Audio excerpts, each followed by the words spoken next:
Bà làយើងបន្តពីវីដេអូមុនវីដេអូមុនលំហាត់ទី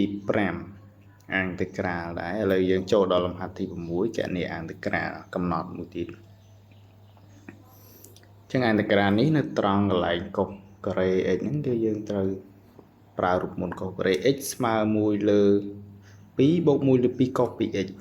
តែប៉ុណ្្នឹងមកយើងអាចគណនាអាងតេក្រាលតាមរូបមន្តបានអូខេចឹងអាងតេក្រាលយើង e កំណត់ពី0ទៅផាយនៃកុសការ៉េ x បូកឲ្យស៊ីន x dx ចឹងយើងជំនួសរូបមន្តចូលមកកុសការ៉េ x ណាអូខេកុសការ៉េ x គឺវាបាន1លើ2បូកឲ្យ1លើ2កុស 2x កុស 2x ហើយបានបូកស៊ីន x ហ្នឹងទៅហើយចាំយើងអាងតេក្រាលវាតាមរូបមន្តមកអញ្ចឹងអាងតេក្រាល1លើ2វាបាន1លើ2x បូកឲ្យ1លើ2អាងតេក្រាលកុសគឺវាចេញស៊ីនពេលកុស 2x វាចេញ1លើ2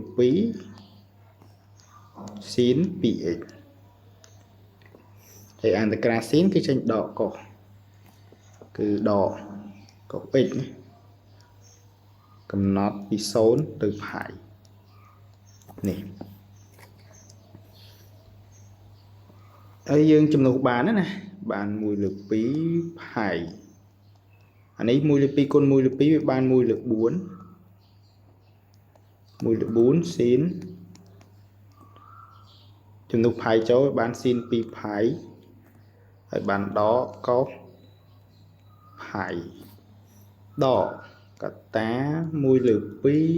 2គុណ0បូកឲ្យ1លើ4គុណស៊ីន0យើងចំនួន0ចូលហើយដកកុស0អូខេចំនួនតម្លៃវាមកគឺវាបានផាយលើ2បូកឲ្យ1លើ4ស៊ីន2ផាយវាដូចស៊ីន0អញ្ចឹងអាហ្នឹងវាចេញ0ហើយដកឲ្យកុសផាយគឺវាចេញដក1ដកកតា0បូកឲ្យ1លើ4គុណនឹង0ហើយដកកុស0គឺវាចេញ1នេះគេអញ្ចឹងវាបានផាយលើ2បូក1អានេះគុណសញ្ញាដកចូលទៅវាបានបូក1ដែរអញ្ចឹងចម្លើយរបស់យើងគឺ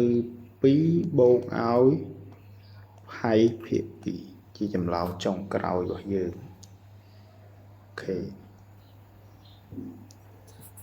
អូខេវីដេអូនេះគឺចប់ប៉ុណ្ណឹងតែមួយលំហាត់ទេ